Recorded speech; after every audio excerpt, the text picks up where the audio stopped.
Hello and welcome for a new cryptic video. Today we are going to take a look at 0.75 overlaps. Notice that control point building and watch what happens if you don't have it. A really common issue.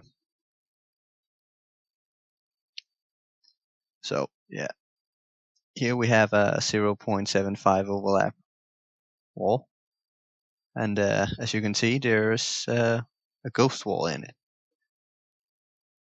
And that is primarily what we are going to look at today. Yes, these are just a couple of boring tests that I've done just to show you how it is. That it was basically always a ghost wall in a wall with 0.75 overlaps. Here we have a place where they actually work. That's only because the wall is so short that the monsters will prefer the space around the wall. But it also depends on angle of approach, as I will show you in a minute or so. Here we have a 0.75 overlap wall, but this time we are doing it as a straight wall, and they still path right through it. So here I'm just pushing the ghost wall spot, but it doesn't really change anything. Every time monster will just go south and path right through the wall at some point.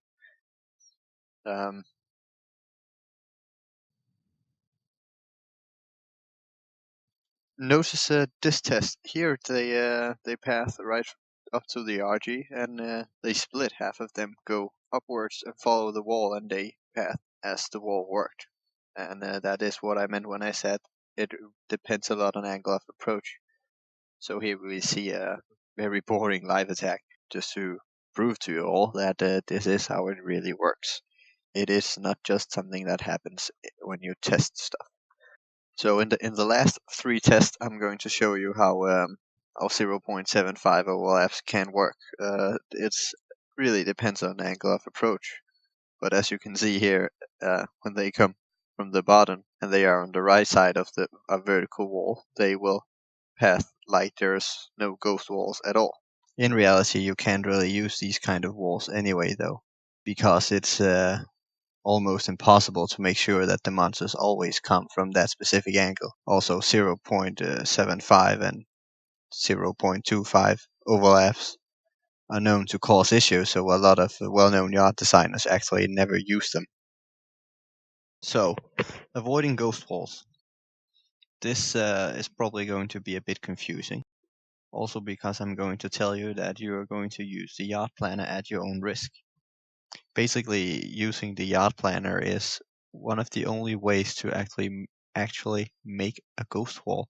So here I have a very disturbing picture where you have these small green dots, and they symbolize how you can move buildings around in your yard without using the planner.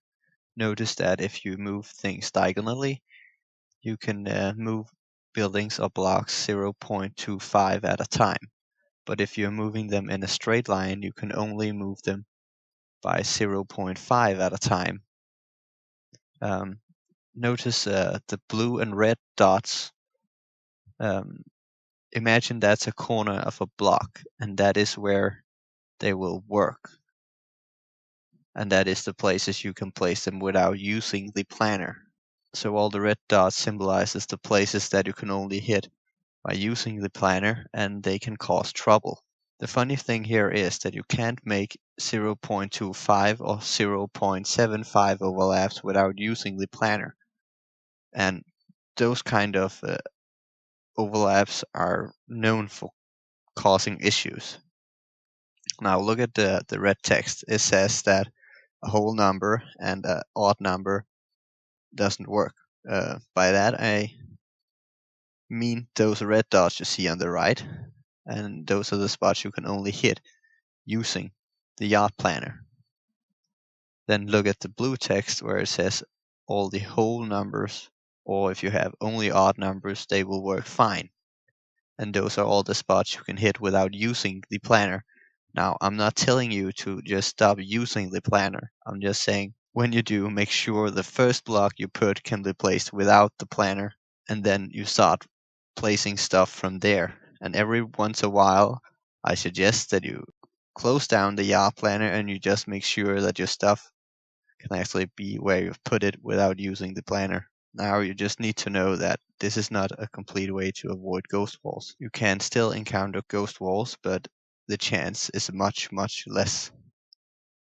Here is a short clip of how you can move things around in your yard without using the planner, and hopefully you can see the difference of what I meant when I said you can move things 0.25 diagonally, but only 0.5 in straight lines. This was a very short video, but hopefully I will have more for you soon. Thank you for watching.